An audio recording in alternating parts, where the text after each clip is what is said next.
My name is Kathy and I'm from Nebraska. I have a family of 3 young girls. They are 2, 4, and 6, and they are all adopted.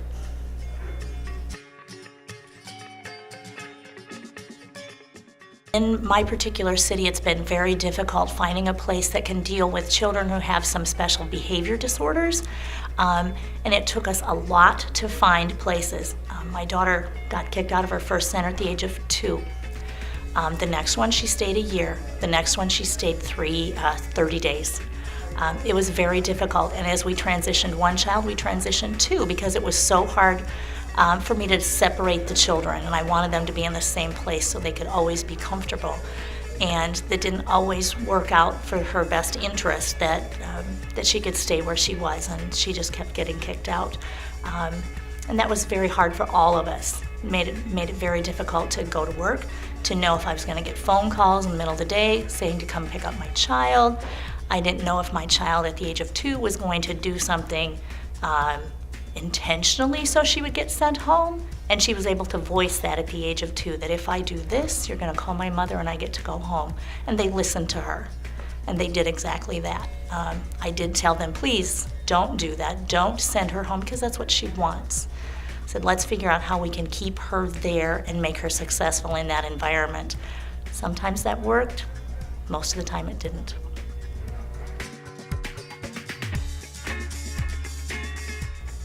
I often had to take off work, sometimes for a week, just so I could go interview places, and I would have to tell kind of the story over again. I didn't want to lead with the story because I wanted to be able to come in and ask questions.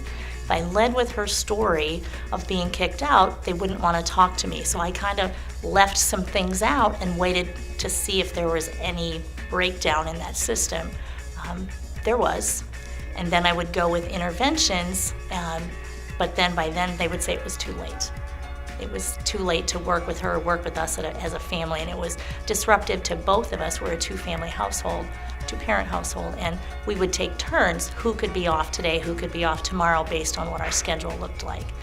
And who could make the phone calls and who would make the visits, and just to find out who was available. And it took me a while to find one particular place, and I found them based on a call to a caseworker. Because my children were all adopted, we were very involved with caseworkers across the city, and they said, we know of this place who has a no kick out policy based on their beliefs and their founder.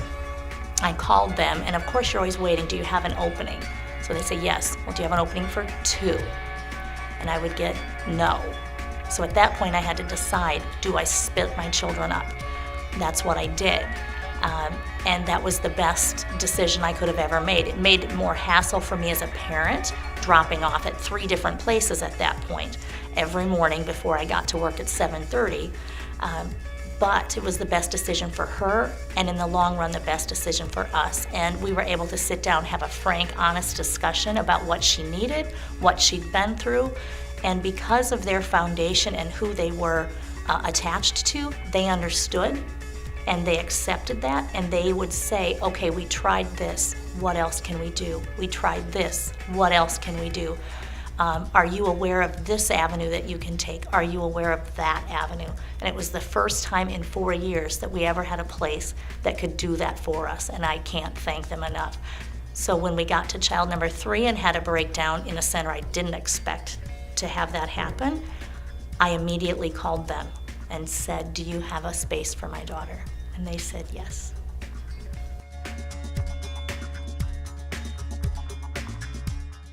Our family engagement included filling out the paperwork, making sure that we had all of the documents that they needed, dropping off, picking up, and paying the bill. That was the extent of family engagement. It took until I got to the final place that my daughter was able to sustain that we could have those honest communications, that they could share with me some processes, some avenues in the city, some different classes that I could take, some different even psychiatrists, psychologists, and therapists that I could visit. But they were available just to sit. Never before had anybody wanted to sit with me except to tell me what was wrong. Never did they want to sit and tell me what was going right and what I could do to fix it and how we could partner. It was a true partnership. It was kind of hard on the teachers at first because she exhibited some things that other places kicked her out for. And I just said, no, work with her here, we're gonna get it.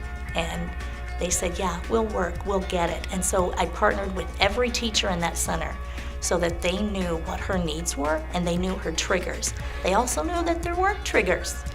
And I had to ask for some special things. I had to say, when she gets like this, she needs to do this. And they said, okay, well, what if all the other kids want to do it? I said, so let them. It's good for all of them. It's good for all of them, so let them. And they said, okay. It's fabulous. I couldn't ask for better than that. And so they understood the family engagement piece based on kind of who they were and what their mission was. And so I'm so glad that I found them and that we have a long relationship. And as a parent, I do recommend them to other parents. And I always say, you know, go look, go see, go smell, but go sit and ask questions and let them know what's going on. I was always afraid to tell my story because it always kind of shut the business down a little bit. But with them, we could talk openly and honestly about it and get to what really mattered was helping her have successful days, helping her learn, and then taking my mind at ease when I went to work so I could go to work and not worry about the next phone call.